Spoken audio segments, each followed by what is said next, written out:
Blog Talk Radio.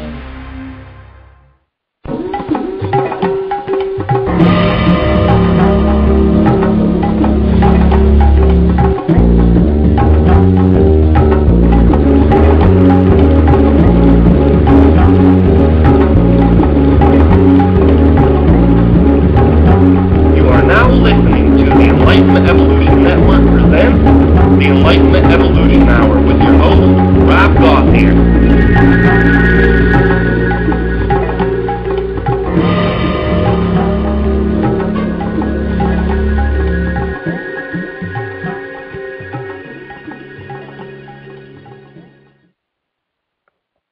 Hey everybody, this is the Enlightenment Evolution Hour with your host, Rob Goff here. The Enlightenment Evolution Hour is a show on the network of the Enlightenment Evolution Network, and we are here every Wednesday from 9 p.m. Eastern Standard Time to 11 o'clock p.m. Eastern Standard Time for all your metaphysics wants and needs. The Enlightenment Evolution Network is a network of many shows, and we have a full roster for you, but we are going to talk about that at mid-break for the show on the second hour of the show. The first hour, I want to introduce a wonderful guest, Geoffrey Hoppe. And Geoffrey Hoppe, for those of you who don't know, which I'm sure that's very few of you, he is one of the channelers that was featured in the documentary Tuning In Spirit Channels of America. He is also going to be featured in the newest edition of that documentary trilogy called Tuning In Now. And this is going to be a wonderful documentary.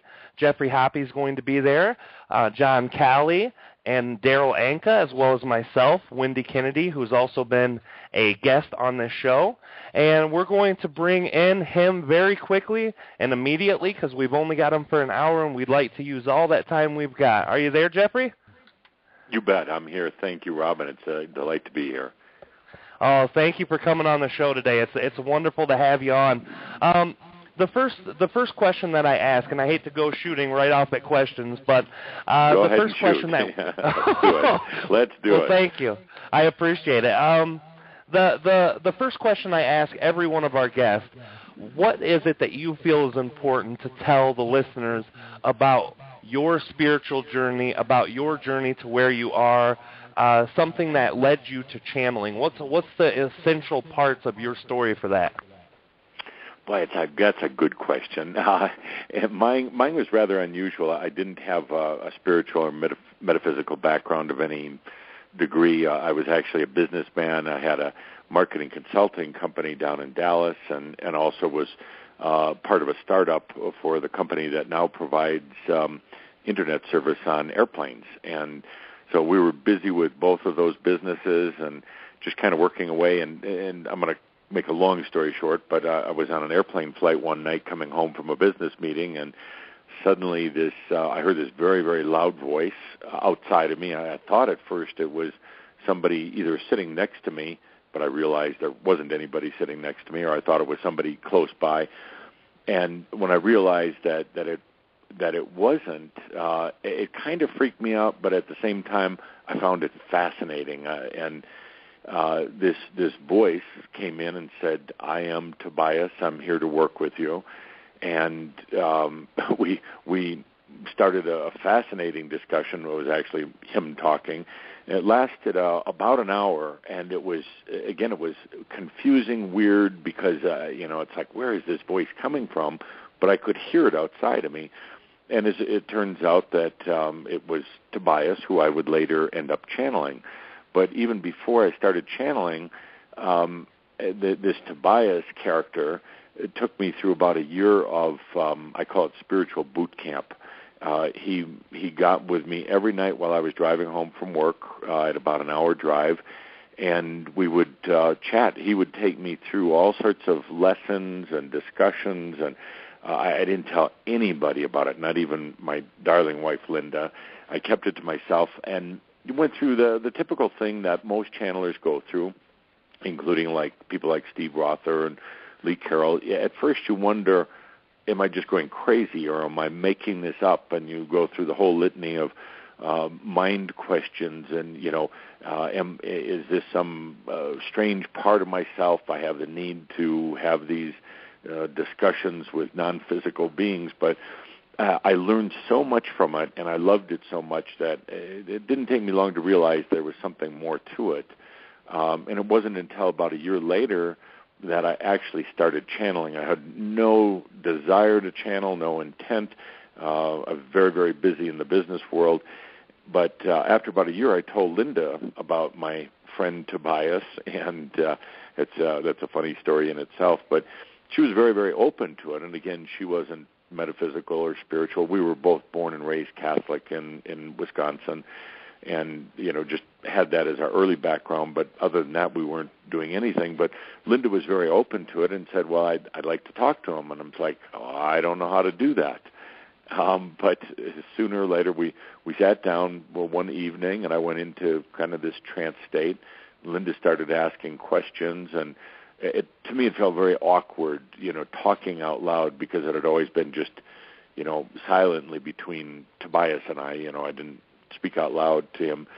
But pretty soon it got easier, and one thing led to another, and in 1999, we started the Crimson Circle here in Colorado, because we had moved from Texas up to Colorado for my work, my business, and I started Crimson Circle kind of as a hobby, just kind of, we'd gather together once a month with some friends, and a little group of 20 people.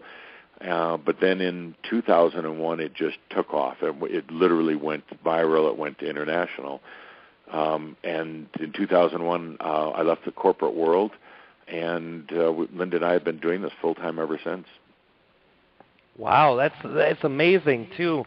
That story and the synchronicities that kind of lead almost every channeler to their channel itself. Sometimes it's so unpredictable and so unexplainable and not even wanted by many of them. I know that story too.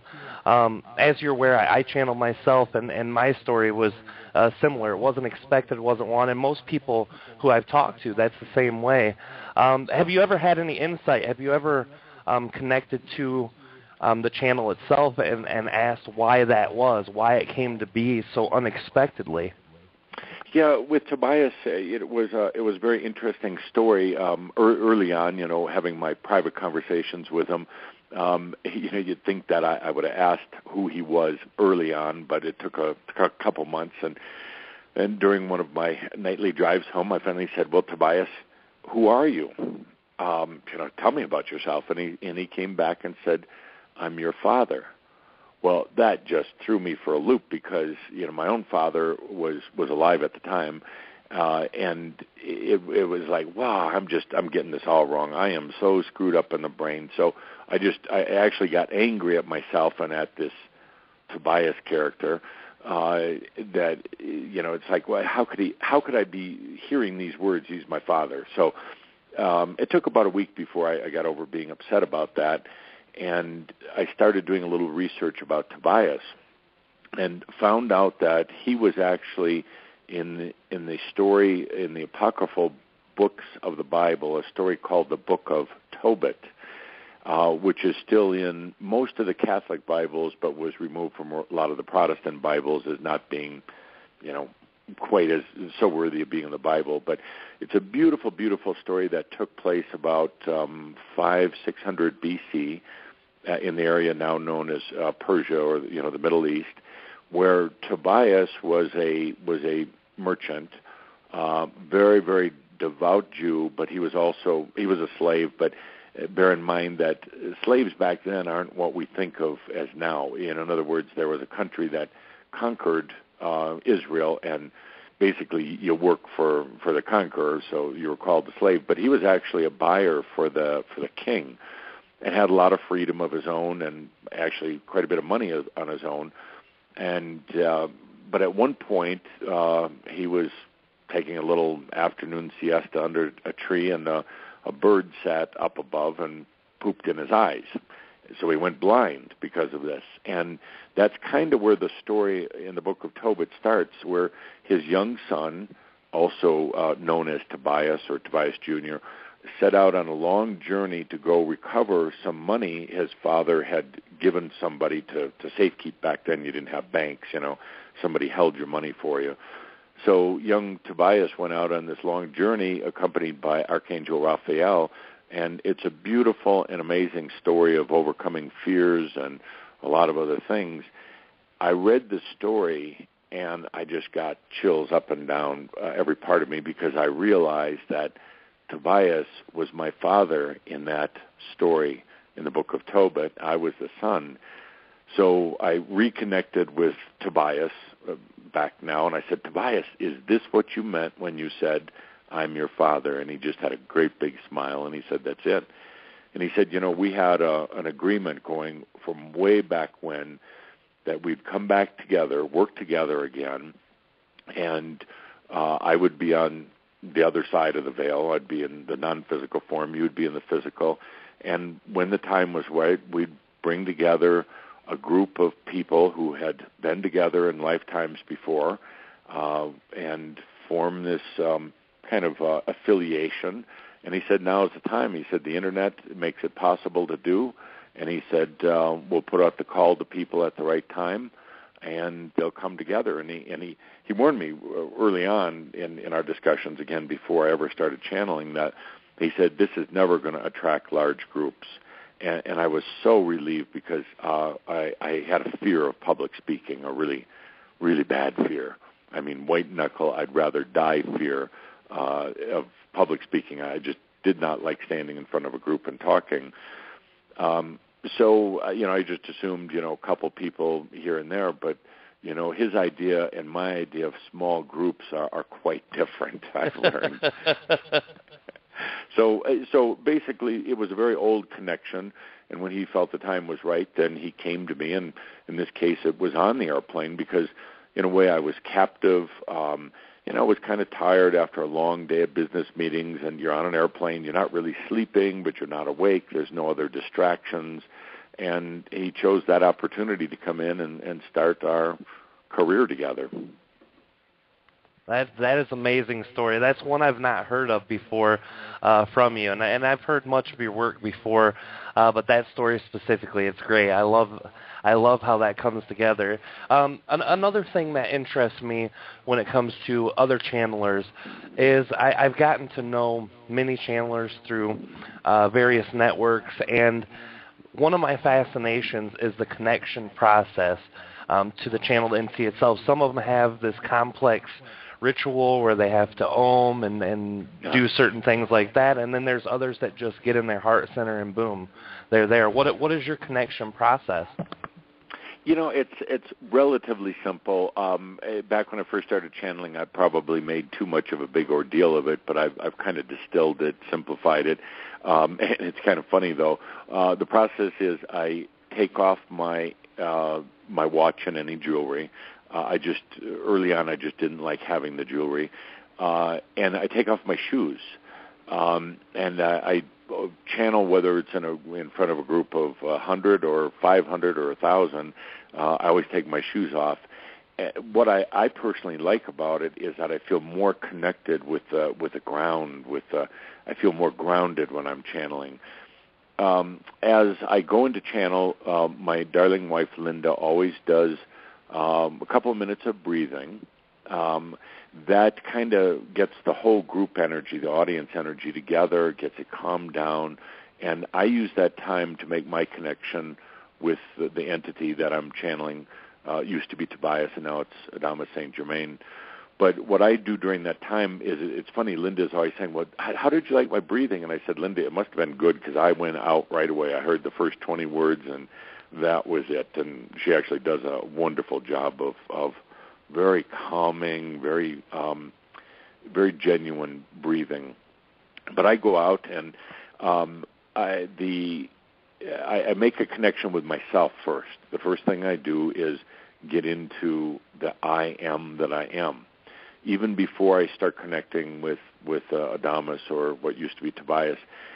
So I'll get into my I am that I am. I find my space, and I might be really, really tired if we've been traveling around the world, or maybe in a bad mood, or maybe just not feeling particularly conscious or whatever. But the minute I find that space, my space, it changes. It just, I can be tired and suddenly I'll have energy. I can be, in a crappy mood and suddenly it all balances out.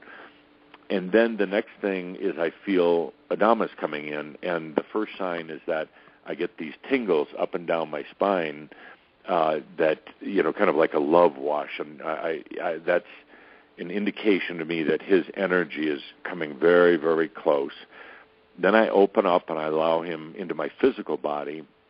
And then for the remainder, whether it's Linda's breathing or sometimes we'll just play a music, a song, Adamus and I chit-chat, and it's actually not about anything really important. We'll just chit-chat. He'll make a few jokes, or we'll just talk about mundane things, but it's nothing heavy, But it's just making that connection with him, and then right before we're ready to start, he says to me, "Okay, I'm ready. Here we go." And I can just feel it's all of a sudden like this movement of energy. And I learned as a channeler, the most important thing you can do, especially if you're just starting out, is open your mouth and let the words out.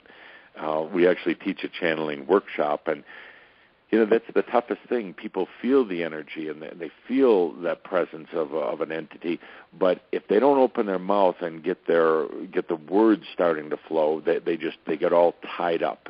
They get caught in their mind and everything else. So I've learned not to worry what's going to come out in the channel or what Adamus is going to do. He always starts out with kind of a trademark opening. I am that I am, Adamus of Sovereign Domain. And once that word, that phrase gets out there, we're off and running. I mean, he is just he's coming through in such a clear and powerful way.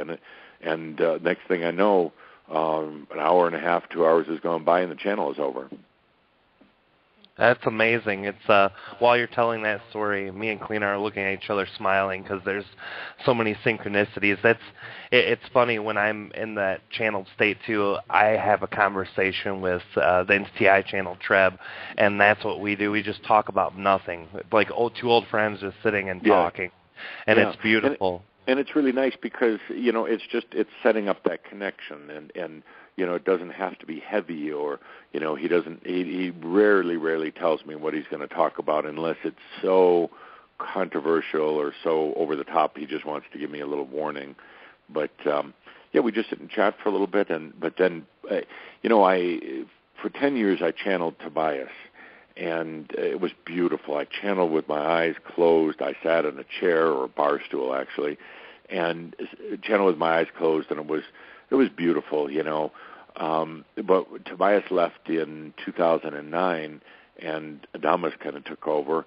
And at the very first channel, he said, "You're going to open your eyes, and we're going to walk around the room together." And that was tough. That was very, very tough because I was used to getting in that kind of ethereal, spacey place with Tobias, and I didn't have to look at the people in the audience. I didn't even want to think that anybody was even looking at me.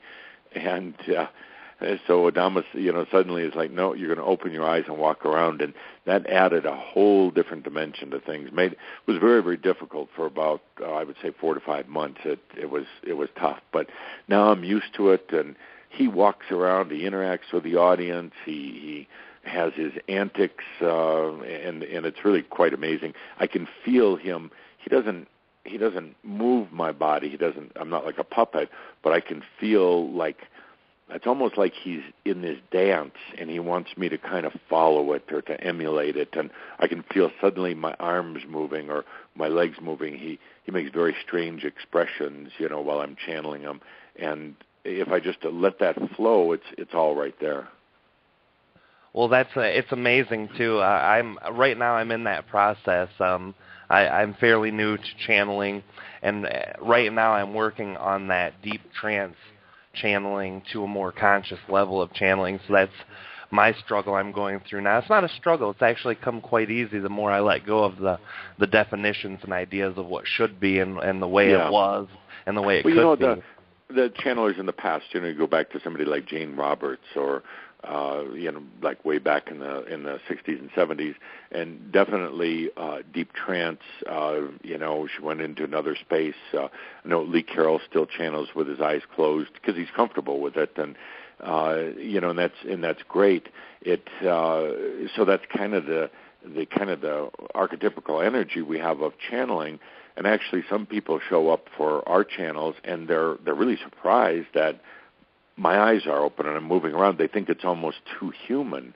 But once they actually really feel the Adamus energy, and Adamus loves to walk around and look people right in the eye. I mean, he'll go at the beginning of every workshop or session, he'll walk through the aisles and look everybody in the eye.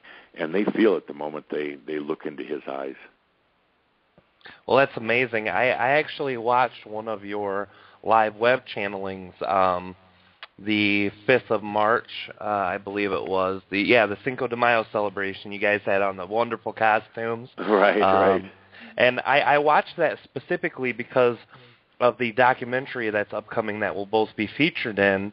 And I watched for that advertisement, but I just kept watching, and I watched, and me and Kalina sat and watched the whole thing.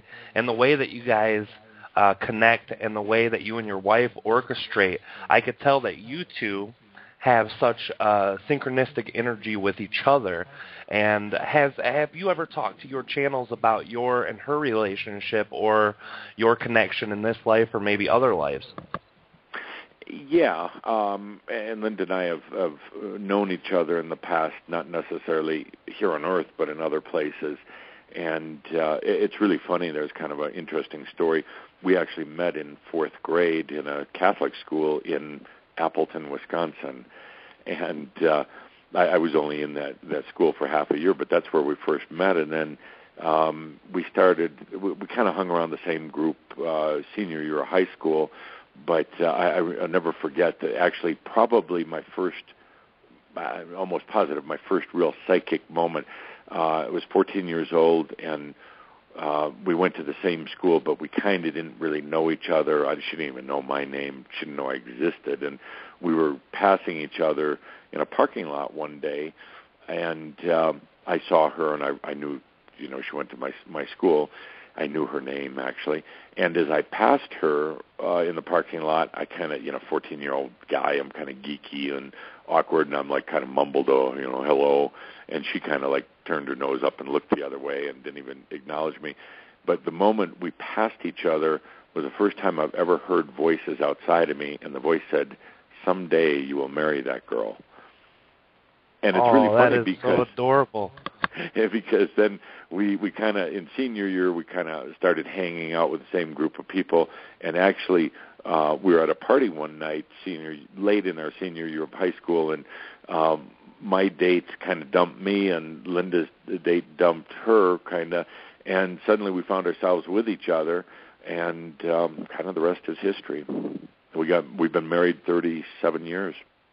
Wow. See, I'm a true romantic, so that story blows me away. I love that. I love that, truly.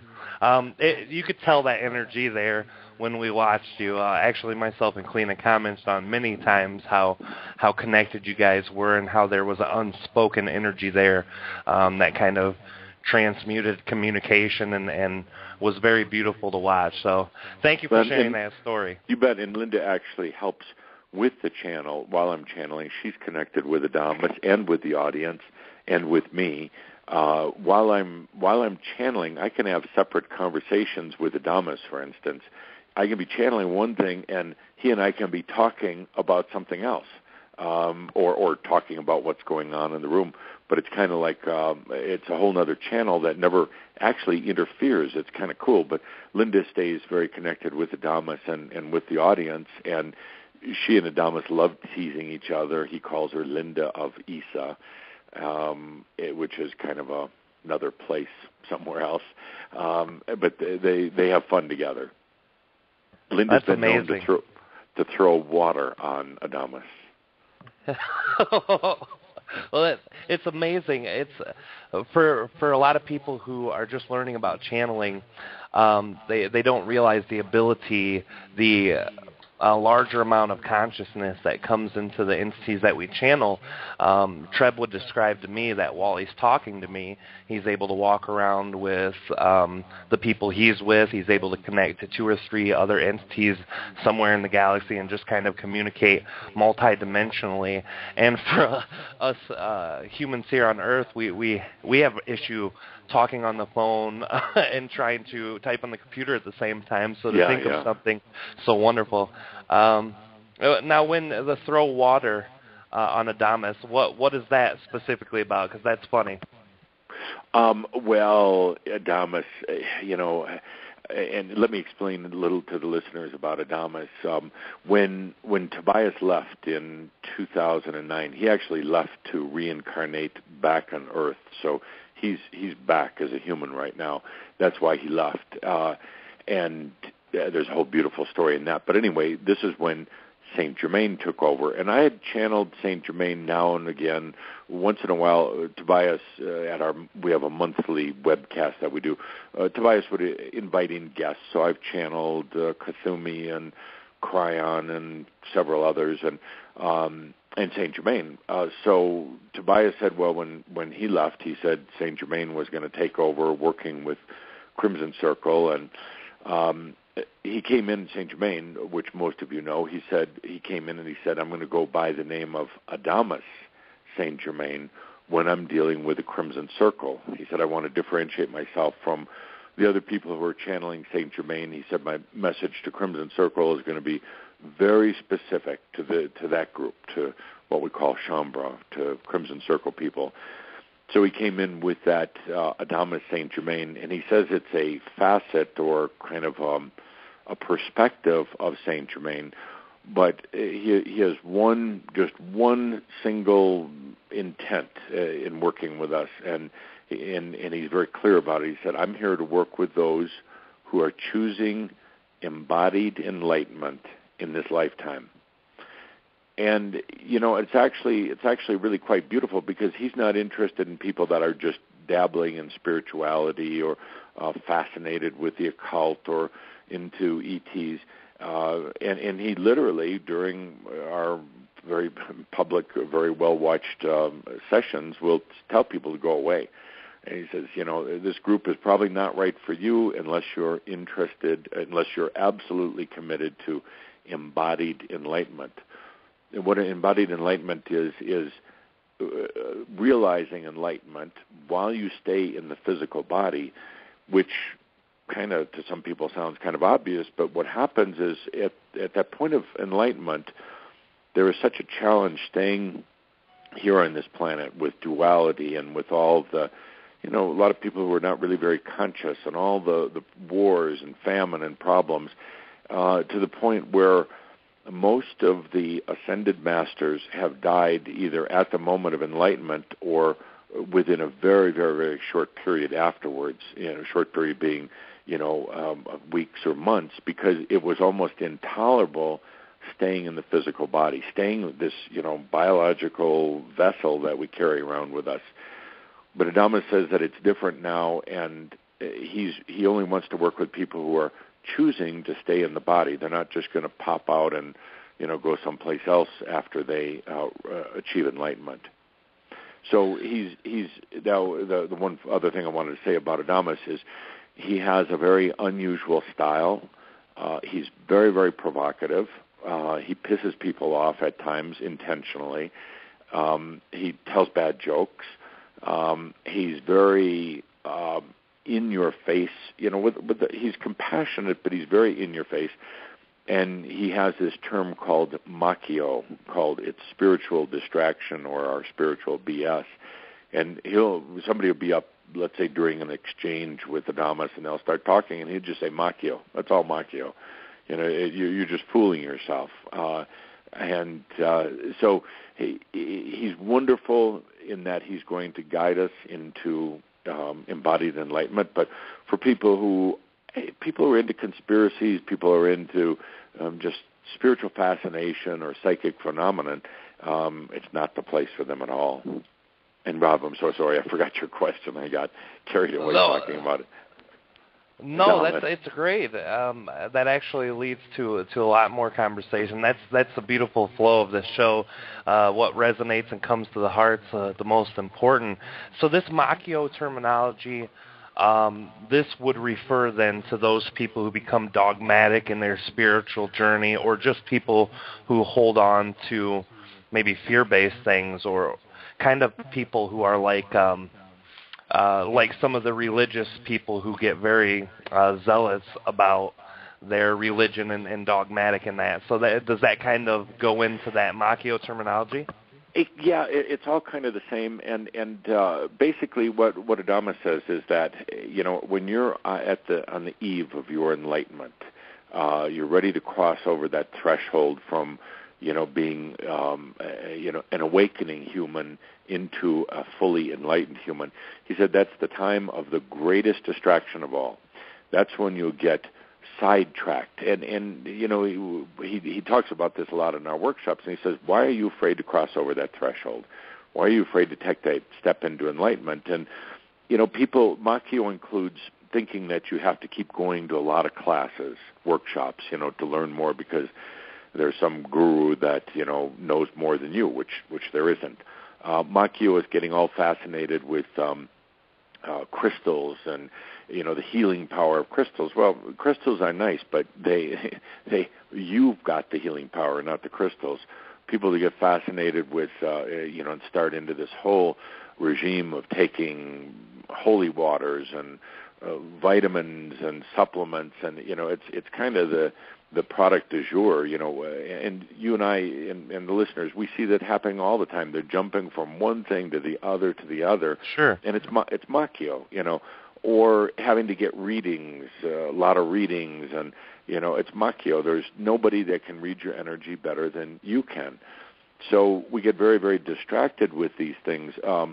We see people who get all caught up in conspiracies, whether it's an alien conspiracy or the Illuminati or anything else, and it's like, in enlightenment, it doesn't matter. There can be a million conspiracies going on. It doesn't matter. All that matters is your enlightenment, your consciousness.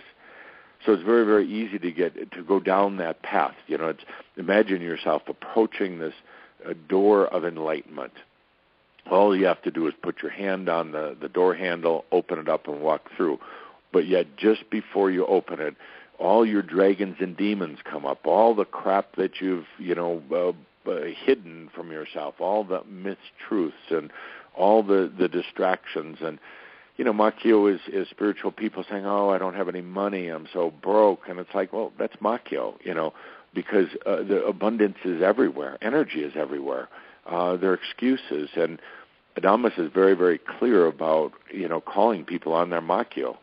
Well, I can't, literally, Rob, we've had workshops where people say, well, what's holding me back from my enlightenment is I have to finish working on my thesis for grad school, or I have to wait till my kids graduate, and leave the house. And it's like, no, those are excuses.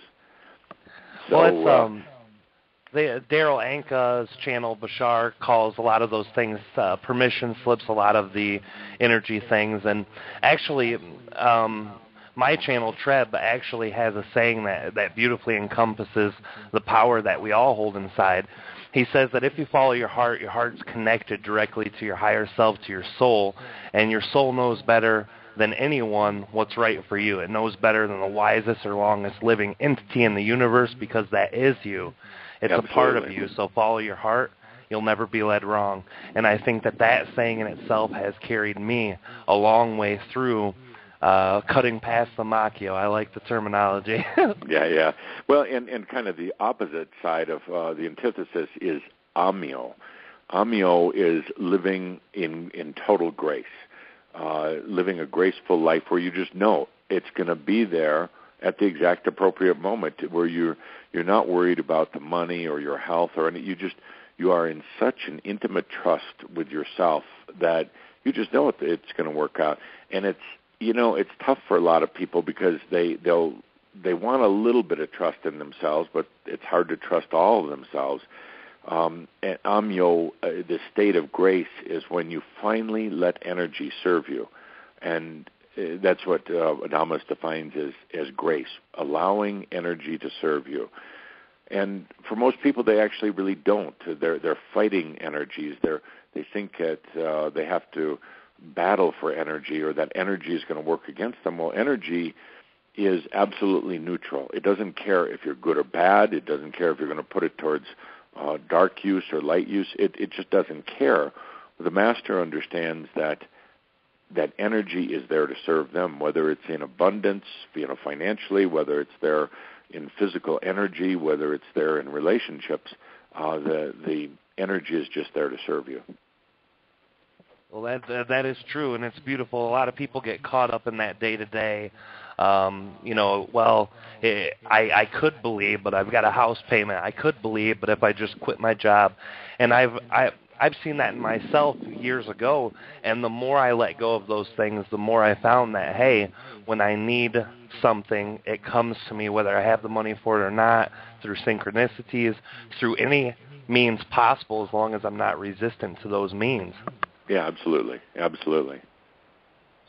Now, I know that your time in 2008, you spent with a man named David Thomas, who is the director of a beautiful documentary, and I know that almost every one of our listeners at one time or another has seen this documentary, Tuning In, Spirit Channels of America.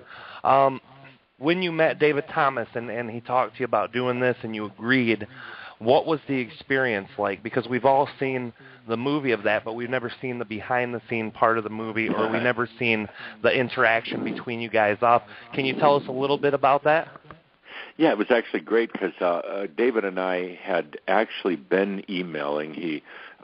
Before he ever even came up with the tuning in concept, and he actually listened to a lot of the channels with Tobias. And what I really liked about David was he was a great writer.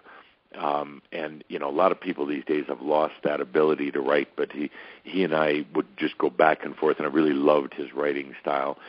So when he talked to me about doing Tuning In, agreed to it right away, and I thought it was a great project. Bringing together channelers like no one had ever done before, and working with people like Lee Carroll, who Linda and I have known for a long, long time, and some of the others that were featured in there. Wendy Kennedy, we actually didn't know. We knew of Daryl Anka, but had never met him personally. John Calley, we hadn't met. But he came up with the idea, and I said, yeah, let's do it. So he's a California boy. He came out here in early December, and he and his cinematographer, Matt Klink, attended our live monthly meeting, our live webcast. And I think for them it was kind of cool because we're up here in the mountains outside of Denver, Colorado. We're up at about 8,000 feet elevation, so it's up there. There's not as much air up here, and literally we have wild bear and deer and elk and everything else, coming through the yard at various times. So it's a little bit different lifestyle. So they got up here, and at the time we were doing our webcast from this little Cold Creek Canyon Community Center. It's just a little old place, really homey, beautiful atmosphere, but, it's not the big city. It's just this little community center up here in the canyon. And I think David was a little, not shocked, but a little like such a different environment. I mean, there's pine trees and, well, anyway, so he actually came over to our house the night before this webcast. There's only one little hotel up here. It's 10 rooms. It's a funky little place called the Eldora Lodge, and it's built back probably in the 40s. So it's not modern, up to date, but it is clean. And anyway, he came over to our house that night. It was snowing like you wouldn't believe, but it was real pretty because it was like around Christmas time.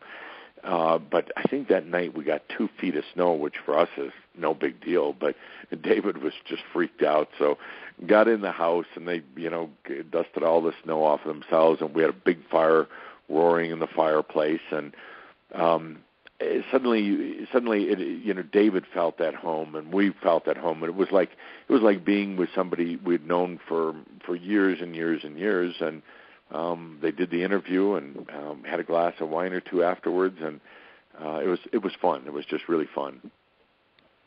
Well, I know Wendy Kennedy personally. I've met her before. I've worked with her before.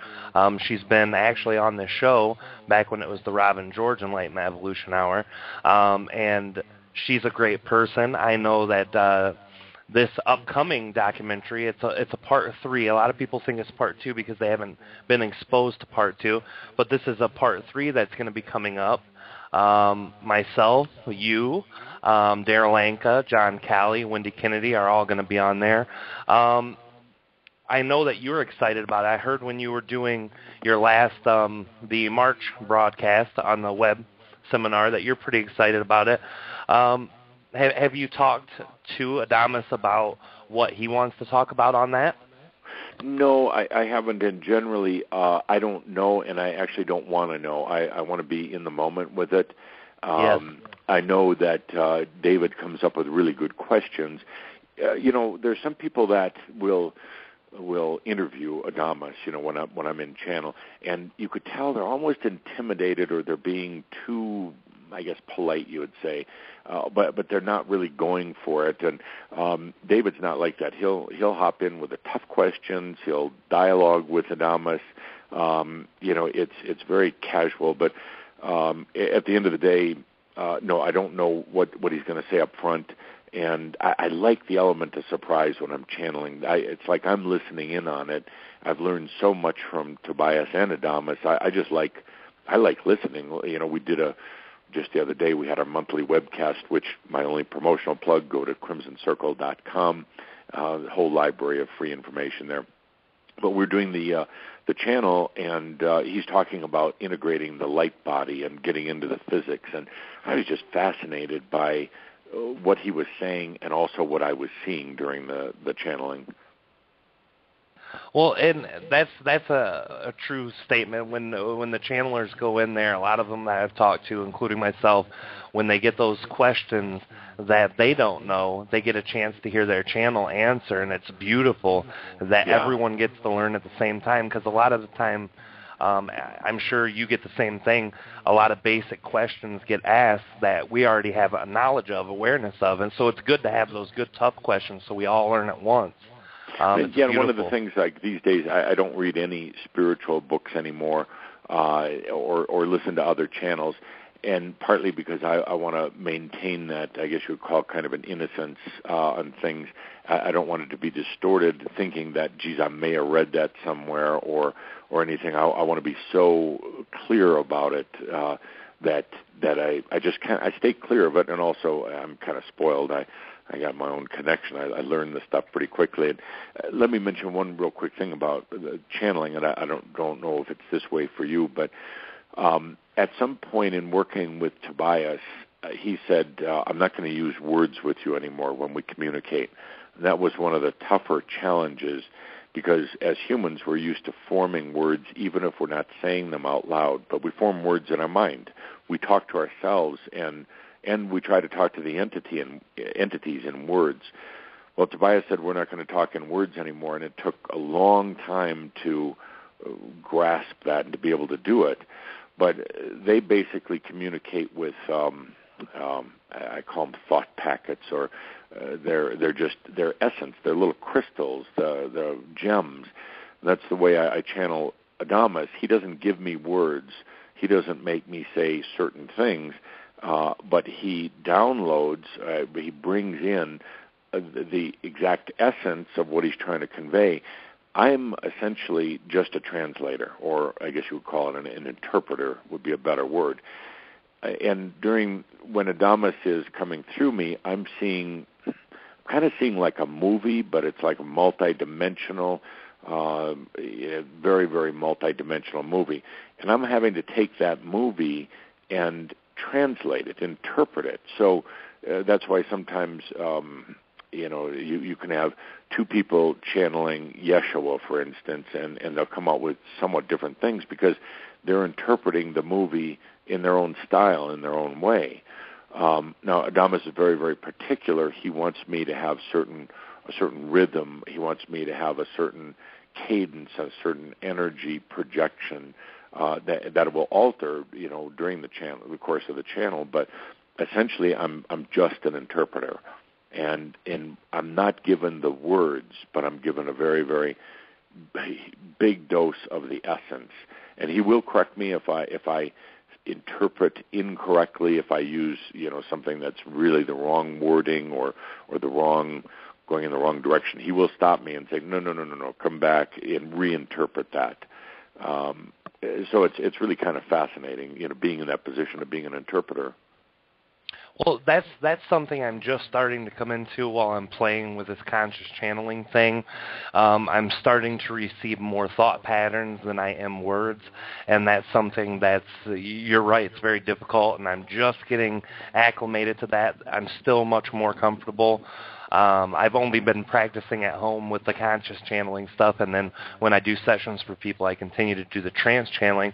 But when you were talking, too, about the part that goes where you're not exposing yourself anymore to spiritual material, I'm the opposite way. When I first started, it was very important for me to have no preconceived notions. It was very important for me to not listen to other channelers.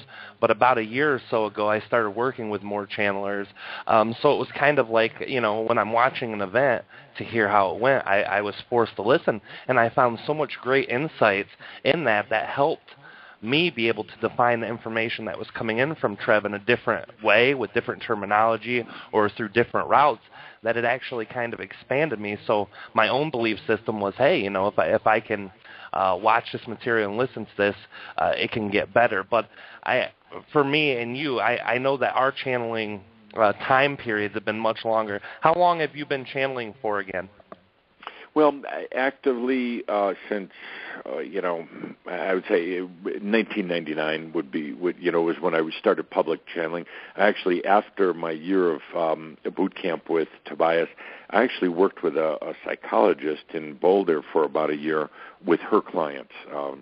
I didn't go to her for my own needs, but with her clients, and she had some clients that were just absolutely stuck, and we would do these special sessions, like 3 in a row, where Tobias would come in and channel, and from that I actually learned how to go in and out of channel and how not to let the residue of that person's energy linger, because, it can, when you're doing any kind of healing or therapeutic work, you can get caught up in their stuff. But I learned very, very quickly how to go in and out, but it was always one-on-one sessions. But 1999 is when I started public channeling. Okay, so you've been at that then for 15 years. That's a lot of lessons learned, I'd imagine, when it comes to technique. Gosh. And yeah, and can you tell us the biggest lesson that you've learned? Oh gosh, there have been a lot of them. Boy, that's a tough one. Just the lessons in how to channel, of course, that I learned along the way, and then the lesson. When I'm up channeling, a lot of times I can feel and see the energy of the people who are there very, very intimately, and I see parts of them. I see their sadness or their desperation or their joy or happiness. But Tobias is the one who told me years ago, don't look, don't focus on that, because you're going to get sidetracked. You'll go into almost kind of a dark pit with them if you do. It's not that you shouldn't have compassion, but he said that sometimes they're so desperate, and in a channeling workshop situation, they really do open up in a beautiful way, but not to get caught in that. I can feel while I'm channeling, people are psychically throwing out questions, not verbally, but just psychically saying, Adamus, if you hear me, say the word submarine. And it's like, and I have to ignore those. And there's people that do kind of weird sexual things, when you're channeling, and I have to definitely ignore those. So I think one of the things that I've learned is, to me, channeling is like walking a tightrope. You got to focus on what you're doing. Don't get distracted. Don't get, thrown off by the other energies. And there have been times during a channel when some very dark entities will come in from the other realms. And early on in particular, They were there, and Tobias said, I can't throw them out. That's not my place. And he said, just don't pay attention to them. So I've learned to stay very, very, very focused, and I think that was an important lesson. And also the lesson that for any channeler, for any spiritual teacher, it's not about you. It's not about me. When I'm up there channeling, I have to remember that it's about everyone sitting there in the audience. It's about their journey. It's about staying very open to the message coming from the entity, but never elevating myself, never putting myself above anybody else in the room, never speaking like, hey, I'm the enlightened one and you're not, never getting caught up in the spotlight, which I've seen happen to people. And the other thing I've seen happen in this business, it is a business, people get really caught up in themselves, but they also get very, very caught up in, you reach a certain level of fame, I guess you would call it, and you get, there's two things they tend to get caught up in: sex and money. They forget why they're doing it, and you can make money in this. Linda and I live comfortably, but it's not because of this. We did well in the business world, but you can make a very comfortable living, and the entities want you to. They don't want you to be broke, but you can also get so caught up in the money that you get very, very distracted, and you start making decisions based on money rather than service.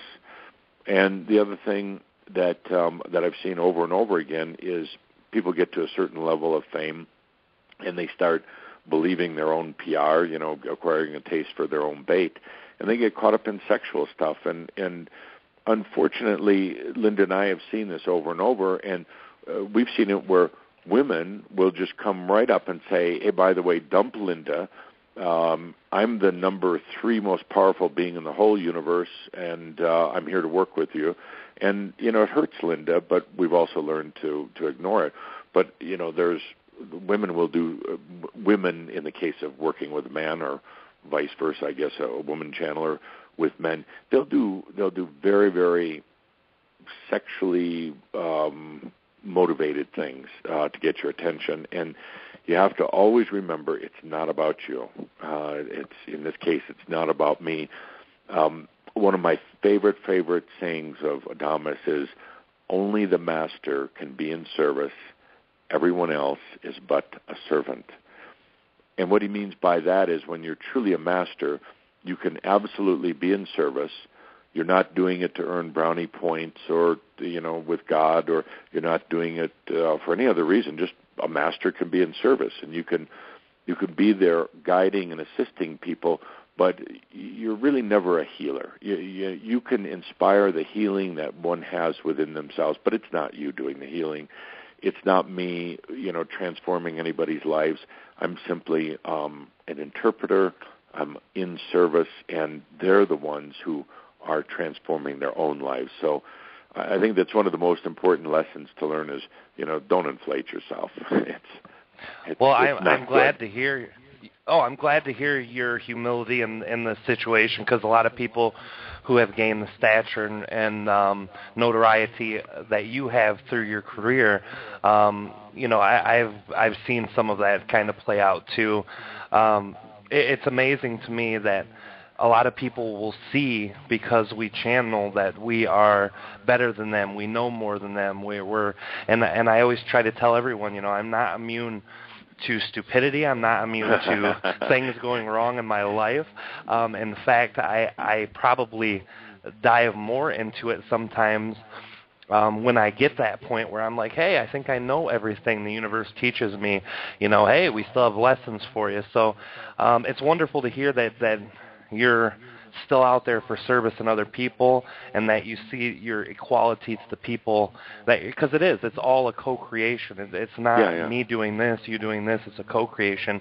We've only got about 5 minutes left with you. I'd like to give you the opportunity. You said you had one plug, but I'd like to let you get as many plugs out there as you want. If there's any events coming up, if there's any the documentary that's coming up, if you want to talk about that, and if you want to talk about your website or anything that you feel is important for the listeners to hear. Really, just our website. It's crimsoncircle.com, and there's 14 years worth of free material. We do a monthly webcast from here in Colorado. No matter where Linda and I are traveling in the world, we always come back here the first Saturday of the month to do the channel. And it was Tobias who said from the very start, always make the information free of charge, because it's really the chronicle or the history of awakening humans. So it's really fascinating to read. There's other things on the website. If you're interested, you can read about upcoming events and products. But really just go there, find the free materials, and immerse yourself into it. It's truly has tracked the history of this group of humans around the world who's going through awakening into enlightenment. And the awakening is a very, very challenging thing to go through. It's always amazing. People say, "Oh, I had this cathartic event in my life, and boom, suddenly I'm awakening," and they get all into the spiritual stuff, and then their life falls apart. And there's a good reason for it. That'd be a whole other show we could do about that. But the awakening basically will turn you inside out, upside down. Everything you thought about yourself will come into question. The awakening isn't about suddenly turning you into a superhuman, rich, young, good-looking, and powerful. It actually will turn you upside down, and ultimately you learn one of the most valuable things is that power is an illusion. When you get to that point of understanding that power is an illusion, you're well on your way into enlightenment. Well, I appreciate that, and I appreciate you coming on the show, talking to us today. I'd like to let everyone else know that if you're interested in seeing Tuning In Now coming out, there's a fundraiser going on David Thomas is doing on Indiegogo.com. If you type in Indiegogo Tuning In Now, you'll find out ways. It's not just giving your money to donate. You're getting back things. There's several perks, including pre-ordered DVDs, CDs of all the channel material, the several hours that don't make it to the movie floor, all the way up to $50,000 donations get you 50% or 49% rights to the entire movie. So if you want to invest in that movie, you can always go there. Thanks again, Geoffrey. I appreciate you've been a great guest. I appreciate our chat. If you ever like to come back on the show, it's an open invitation. You're welcome anytime. You bet. And thanks, Rob. And by the way, you do a great job with the interviewing, and I truly appreciate the work that you do.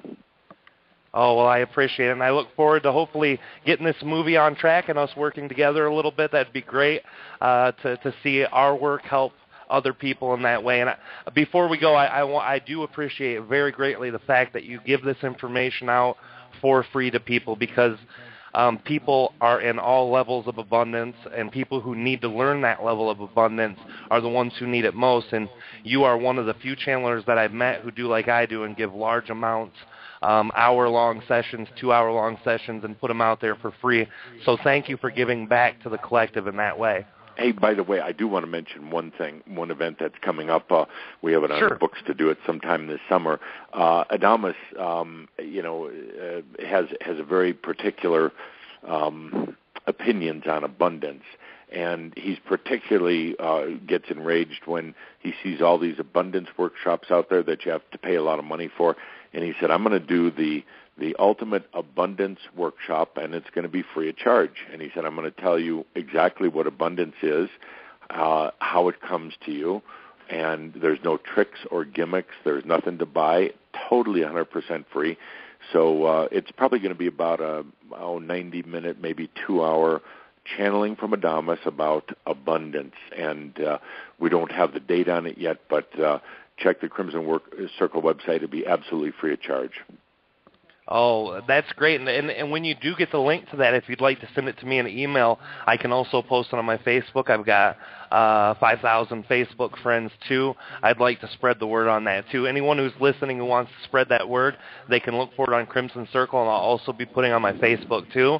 We'll also put it on the Enlightenment Evolution Network website as well, and the Facebook page.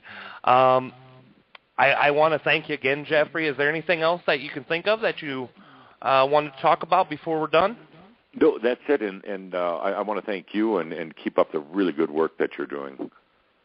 Well, I appreciate it, and I appreciate it for you putting in all those years to help the collective, and I'm a great fan. Kalina's a great fan. Everybody on the network, all the hosts, we're really excited to hear you on tonight. So thanks again, and we appreciate the call. We appreciate the time. Great, thanks. Good night. All right, have a good one. Thanks again. Bye.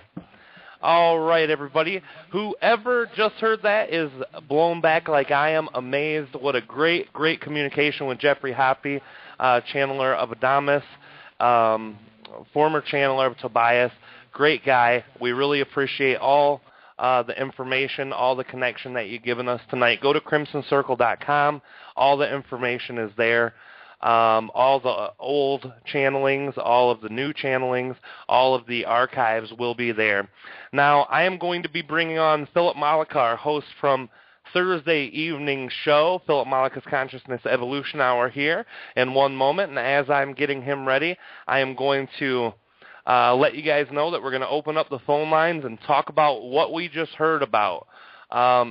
Great, great communications, like we said, and we also have a few announcements to do before we get into taking some of those calls. And the very first announcement is going to be about the network. We finally have a full schedule on our network. 7 days per week we will have a show on our network every day, and very soon we will be going to 2 shows per day. Monday evening we have the Daniel Scranton hosting Heart to Heart Talk Radio with Daniel Scranton. And that will be at 7 p.m. Eastern Standard Time. That's 4 p.m. Pacific Time. On Tuesdays, we have Soulfulpreneur, which is 3 p.m. Eastern. That's 12 noon Pacific Time. And that is spiritual business specialist Rachel Archelaus and Megan Crandallmeyer will be bringing you inspiring conversations. Wednesday at 9, me, myself, and I, the creator of the Enlightenment Evolution Network, will be here. We'll talk to my channel Treb every first Monday. Every third, we will have a guest. And second, third, and possibly fifth Wednesday of each month, we will be doing freestyle open calls where we take all the callers and talk about what you want to talk about. Thursday evening, tell us about your show, Phil. Good evening, Rob. How are you tonight? I'm doing great, bud. How are you doing? How'd you enjoy the first half of the show? Oh, it was wonderful listening to him. Man, he was so raw and honest, and it was so refreshing. I mean, he just, you were tossing him softballs, but he was hitting them out of the park, Every time. I just loved his perspective. It was just so honest, and I so appreciated that perspective that he gave everybody on his experience as he's gone through this. Really wonderful to hear that. Well, he's a legend. He's been out there for the same year my son was born, 1999. He's been out there for 15 years, just putting out all of the information, all of that vibration. And you can tell in his demeanor, in his connection, that he is a wonderful, wonderful human. I got a chance to meet his wife, too, before the show started, and she is an amazing lady, too, a very wonderful lady, Linda. I see the work that she does with him, and to know that she also facilitates that connection between Adamus and the audience is something that is amazing. Yeah, I came across all of them about the same time. I want to say it might have been about 4 years ago. I came across Cryon, and that took me right to Steve Rother and the group, and took me to Geoffrey Hoppe, and took me to Jim Self. And a lot of that was the Tuning In movie, too, that I got introduced to a lot of these channels that a number of them I wasn't familiar with. And I really have a lot of respect for all of them. I thought at the time they were doing wonderful work, and I still do. And it's just there's so little time, and as he said, he doesn't listen to other channels anymore.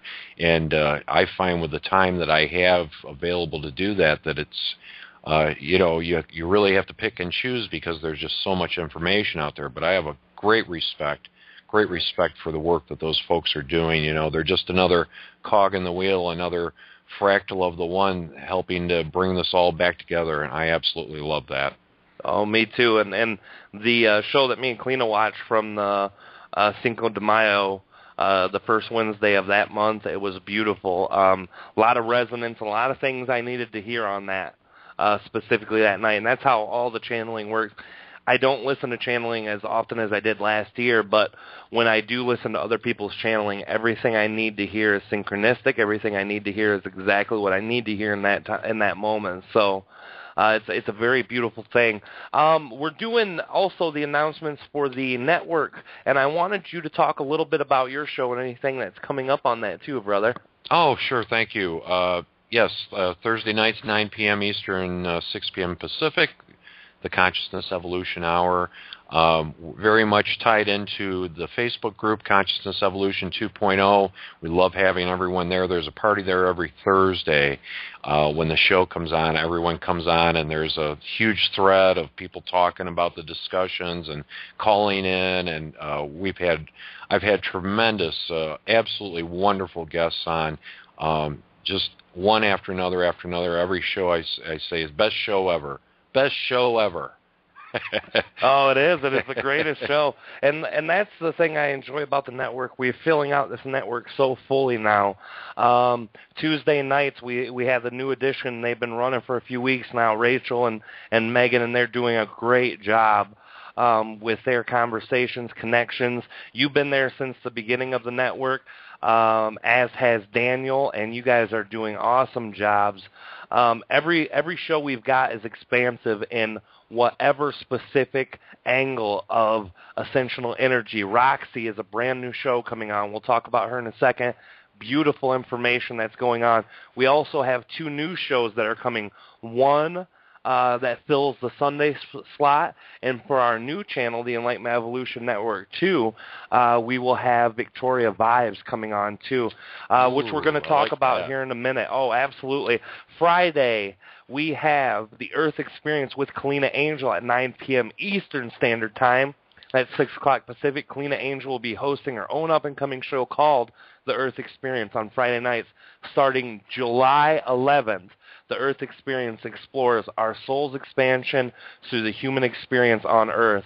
The first topic that's explored is what we can do when the shift hits the fan, navigating and expanding through the exciting confusions that we are manifesting as new fifth-dimensional beings.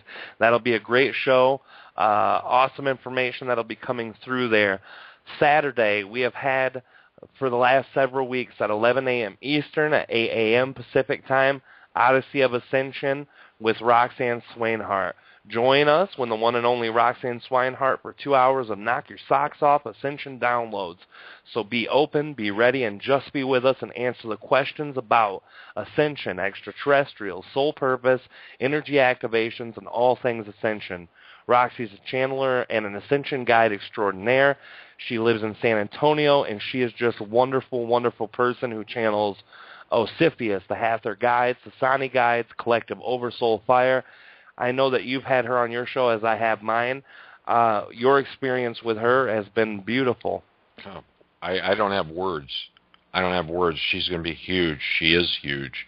This is huge energy and such a great ability to translate that energy and to bring it out to people in a way that is so endearing and so meaningful on so many levels, multidimensionally, and in an absolute natural at it. Absolutely natural.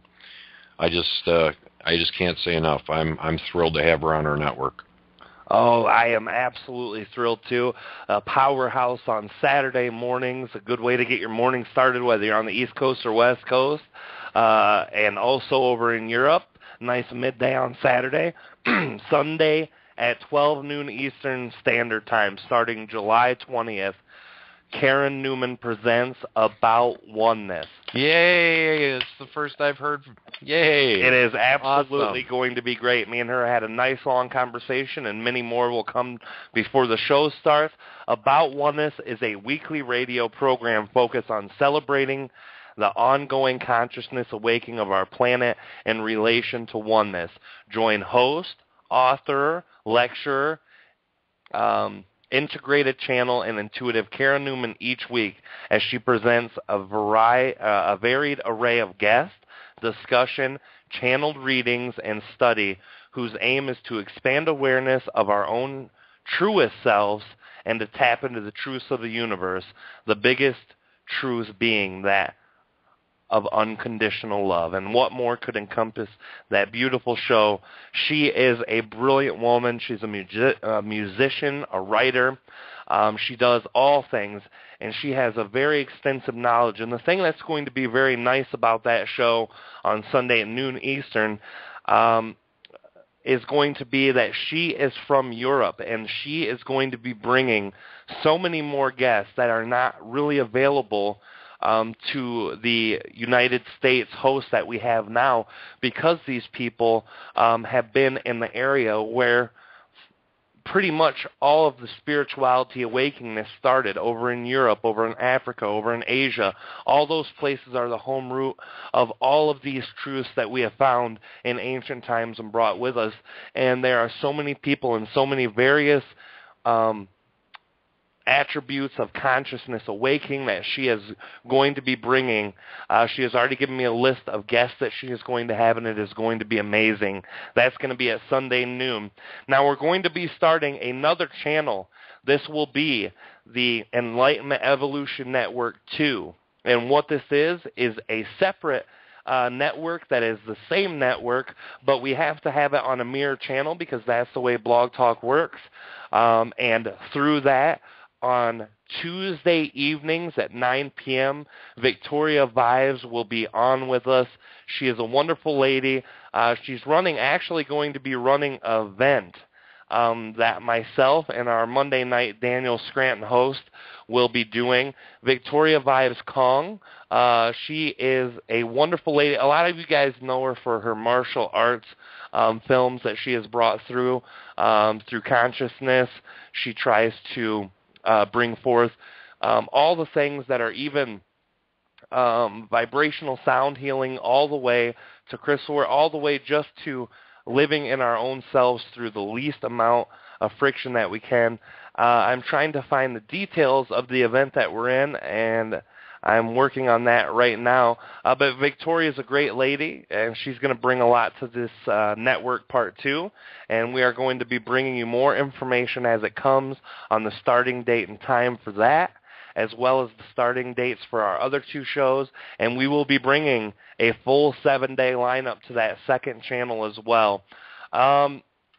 There's a couple real quick things I wanted to talk about. Tuning in now with our guest that we had tonight, Geoffrey Hoppe. That is going to be a fundraiser, and anyone who wants to donate to that, as we talked to earlier before, please go to Indiegogo.com.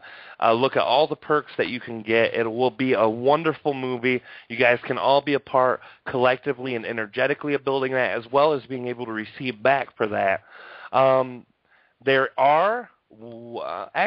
only 2 more announcements here that I've got. And the very first announcement is going to be the channel panel sponsored by TrebChanneling.com. 5 amazing channelers in a 2-day event. Saturday, August 23rd, 4 p.m. Eastern Standard Time to 8 o'clock Eastern Standard Time. And Sunday, August 24th, Eastern Standard Time to 4 p.m. Eastern Standard Time. We will have 5 wonderful channels. The day 1 will include Brad Johnson, Sean Swanson, and myself. Brad channels Adronis, Sean Swanson channels Aishawa. Myself will be channeling Ardif on day 1. And day 2, Daniel Scranton will be channeling Creators, Nora Harold, who channels the Pleiadian Ninth Density Collective, or Ninth Dimensional Collective, and myself channeling Treb. This is going to be a wonderful event. It's going to be held on Instant Presenter. You will be able to communicate with everyone at the event. By this weekend, go to TrebChanneling.com. We've already got the poster almost done. We've already almost got the video done. So by this weekend, if you guys want to know more about the channel panel, go to TrebChanneling.com. Look there, and you will be able to see all the information about this wonderful event. Actually, I said I had two things left, but that was it. So let's reflect a little bit about tonight's show, Philip. Okay, well, that was a mouthful. That's all wonderful news about the network. I'm so thrilled and excited. I can't stand it. You've been a busy little beaver, haven't you? Oh, my word. Sometimes too busy for my own brain. So I'm going crazy. I moved, spent my first time with my son. He came over for 2 weeks to the new place, getting settled in here, expanding out the work efforts, expanding not just the channeling part, but also the Enlightenment Evolution Network. Everything is going well. It's been a heavy workload for myself as well as Kalina, but the fruits of our labor are definitely being expanded. They're showing, they're coming in, and that what else could be wonderfuler than having a network like ourselves to be able to give as many shows to the people as they can handle or want, for any type of consciousness expansion that they choose. I talked to Geoffrey also before the show. He has his own radio network, and I did not know that he ran a network. I knew he was involved in a lot of different radio shows and things like that. But the Crimson Circle Energy Company is one that founded the specific radio network that he's working for, and he says that it can be a very exciting thing. It can be a very expansive thing. And I'm trying to find the exact name of the network. I just had it here with me. But yeah, he also does a network, so we're following in that. We had a lot to talk about before the show, both of us having this network expansion going on. Wonderful, wonderful information that comes out of it. Your time on the network, your fun that you've had on the network, share that with everybody too, because I know for you too it's been a huge expansive connection, a huge expansive experience. I can't begin to tell you, but I was just, as you were talking, there's so much energy around this, so much energy moving in to aid and support this, that this is it's just blowing up, and it has such a huge part to play in the overall ascension and expansion of the collective. And we're just beginning to get a glimpse of that, and it's the most beautiful thing. And then within my own life and my own experience, there's something happening this week, and it's this. There's this new energy that's coming in, and everything feels very, very different to me. Before I was a little off kilter, or a little dizzy sometimes, or just, things looked a little different. But now it's as if the floodgates have opened, and all of the energy is just flowing in. So for people like you and people like me who are anchors of that energy, we can handle, and Geoffrey as well, and handle that energy as it comes in. In fact, he was talking about, what did I have down for that? Oh, the energy anchoring and connecting. And that's what we're doing. We're holding this energetic space for the collective. And we're allowing that energy to be there, and then as people want to interact with that, then they're coming to us, and this energy is just, it's flowing all around it and through it. I'll just keep going if you don't stop me or interrupt me. Oh, you just keep going. That's great. I love hearing you talk, because it's something like Geoffrey, something like I do as often as I can. Sometimes, as you know, when you're in the middle of running switchboards and things, sometimes you have to put your focus elsewhere. But when all's said and done, your heart is always into it. And I love hearing your heart, because your heart is just like mine. When you find that excitement, there's nothing that can stop you. I think, honestly, 2 hours is so restrictive, because I could go on for 5. Oh, really. In fact, after the last show, I wanted to talk to you, and I haven't had a chance, but I'm hoping that somehow we can put together to where we have an option to go 3 hours, because my 2 hours just isn't enough for my show. It really isn't. By the time you get through talking with your guests, and then you take a few calls, and the next thing you know, it's over, and there's people left in the queue, and I could keep going another hour, but of course that's all, we can all talk about that. I know that's a big jump for the network, but nothing is impossible now for this network, because it's all already been done.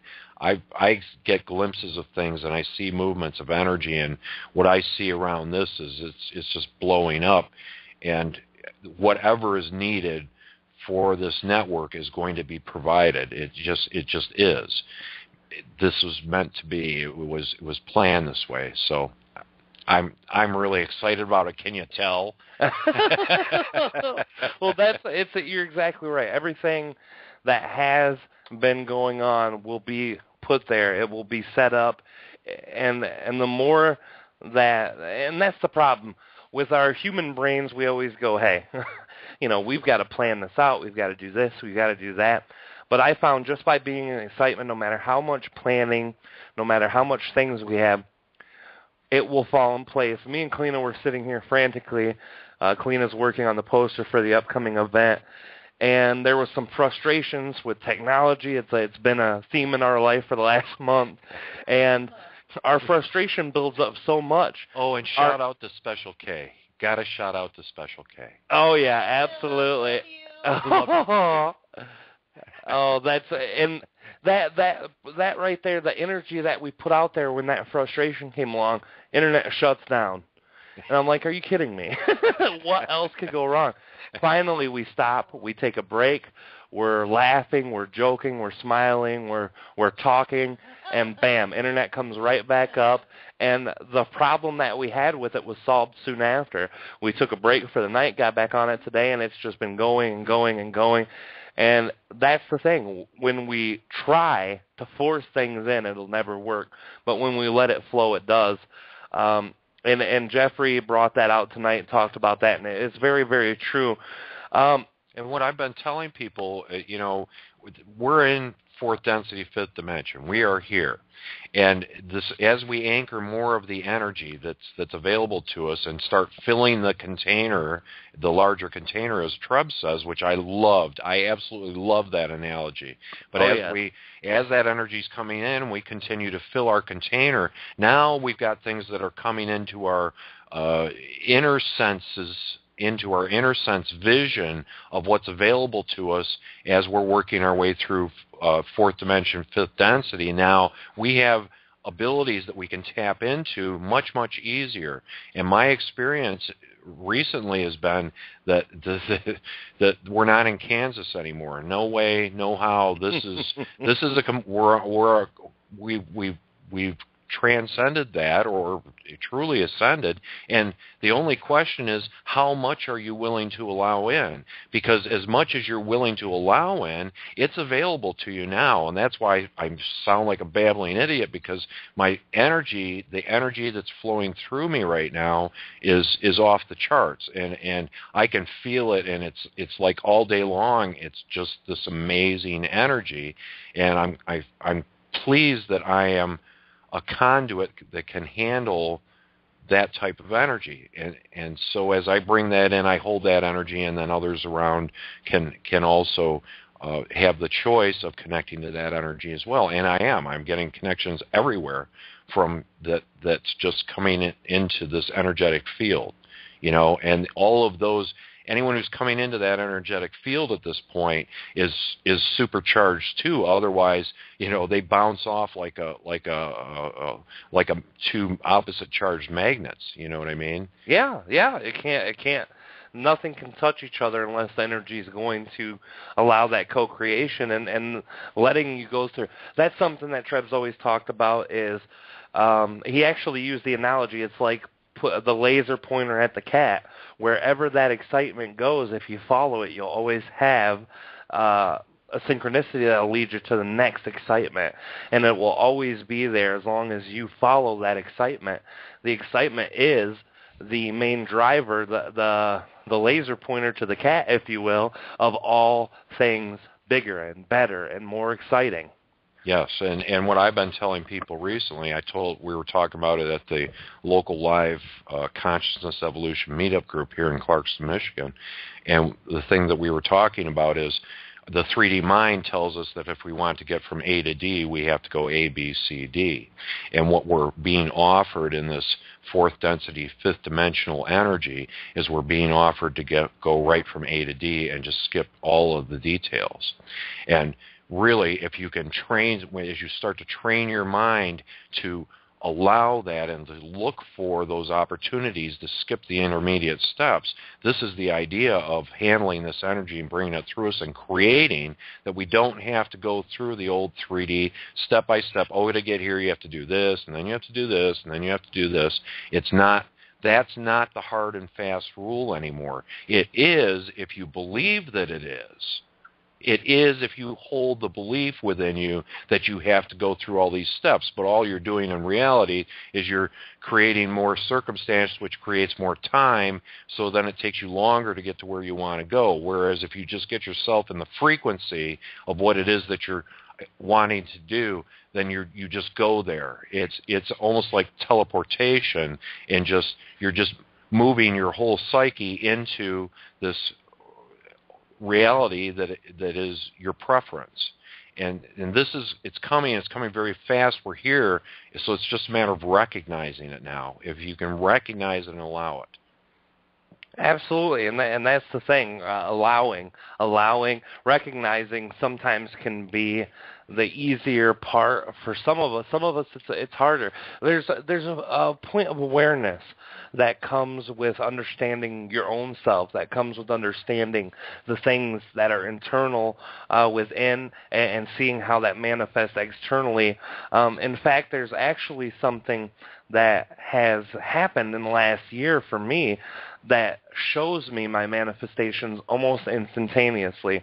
When I go to that energy that is positive, I see positive things falling in place, falling in line.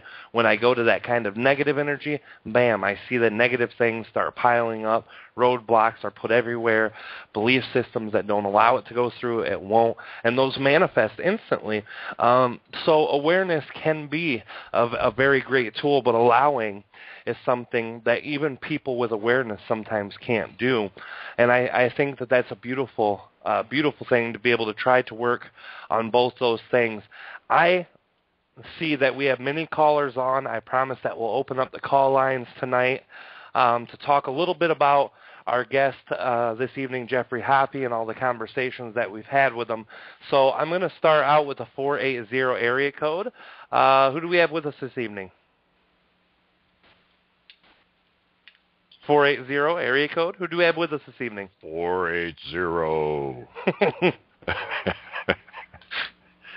480. All right. Well, we'll put you back on hold, and if you want to jump on a little later, go ahead and re-raise that hand on there. Let's go to the next caller who's been online waiting, 718 area code. Who do we have with us this evening? Hi, this is Charmaine. Hey, Charmaine, how you doing? Good. I wanted to mention that the name for Geoffrey's radio network thing is the Awakening Zone. Awakening Zone. Thank you so much. Yes, Geoffrey Hoppe's radio network, the Awakening Zone. There's actually several hundred shows that they've got going through there right now, so it's a huge network, a lot of great people, information. Thank you for clearing that up. Did you hear something tonight with... I really enjoyed the interview. It was an amazing interview, and I just want to tell you and Philip, you guys are wonderful. I totally enjoyed the shows you offer. Oh, thank you so much. That's very kind. I appreciate that. Thank you, Charmaine. We appreciate it. We work hard to try to co-create, and that's the beautiful thing about our shows. They're not shows that we dictate, that we make happen, that we do. We allow them to happen. We bring them through, and we co-create them with anyone who's interested in co-creating.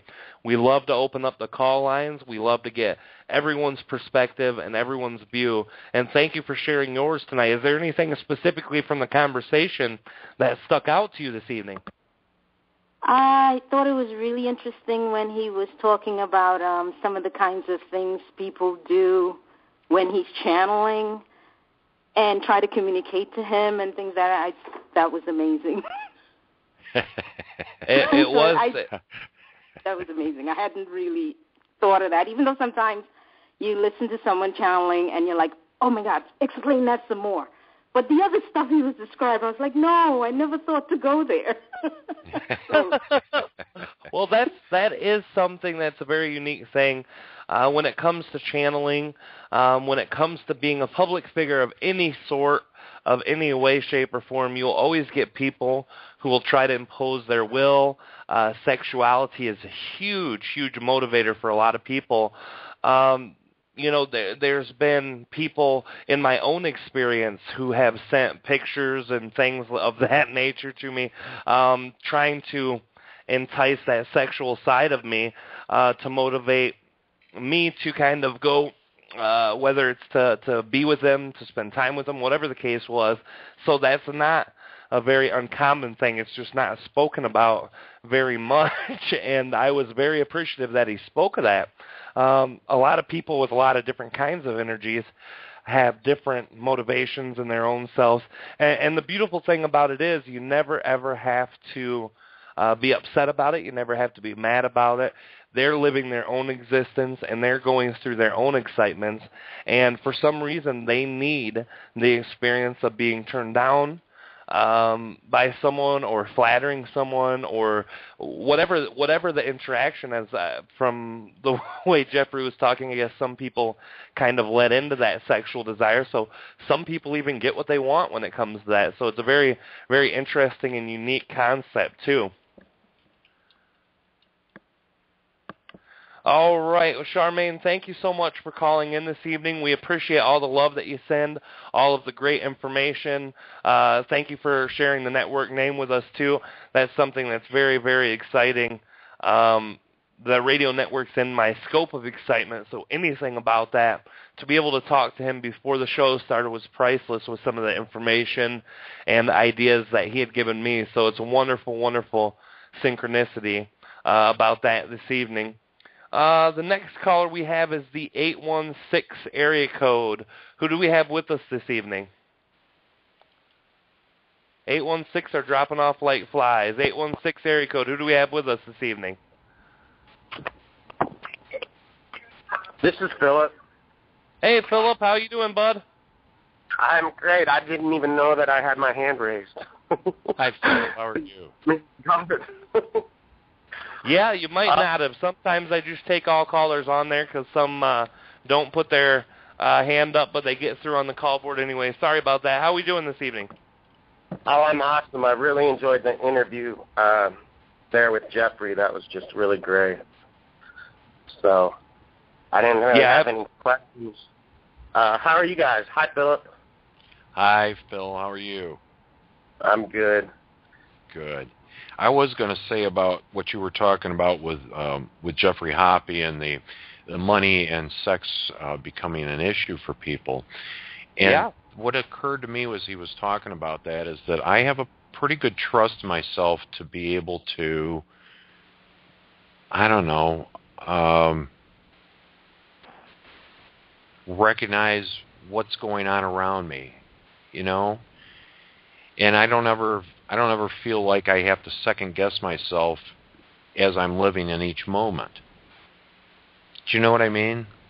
Well, absolutely, absolutely. And it's not that I'm sure that it happens all the time, but I think as an individual entity or essence that everyone makes their choices, you know, in every moment. And so if you conduct yourself with authenticity and integrity, I don't know how you can go wrong. Well, absolutely. Right. Absolutely. I think Oh, go ahead, Phil. I'm sorry. I was going to say, I think some people can mistake that authenticity because people are so used to dealing in a superficial level, kind of just generally. And I've noticed that when you open up your authentic self to someone, that can very easily be mistaken for sexual energy because it's the same. It's basically the same. It's a similar vibration. I don't think people are so confused about that. Absolutely. I think that happens more with females. The average guy that walks around in America, let's say today, often mistake females' genuine caring side for sexual connection, and it's something that I've heard from a lot of females complain about. They're like, this guy is hitting on me, making sexual gestures, making sexual come-ons. And then when you go and talk to that guy, they're like, well, you know, she's hitting on me. And it's like a truly loving side from a female. Like Kalina, when you look at her, her eyes show genuine love. And it's not just for me because she loves me. It's the person walking down the street, the person who's helping us at the line at Walgreens. Any of those people she can look at with compassion and love. And a lot of people mistake that in the feminine side for sexuality. And I think it's because they're picking up the cue of the new sexuality of women, the more masculine side that becomes integrated into the collective, and genetically, intuitively, and energetically, those two things are shifted so easily back and forth. Yeah, we've always put it all together in one, you know, in the idea of making heart connections. You know, it can, or we were talking about this on the show with Karen, the amazing Karen Newman, who's going to be coming on Sundays.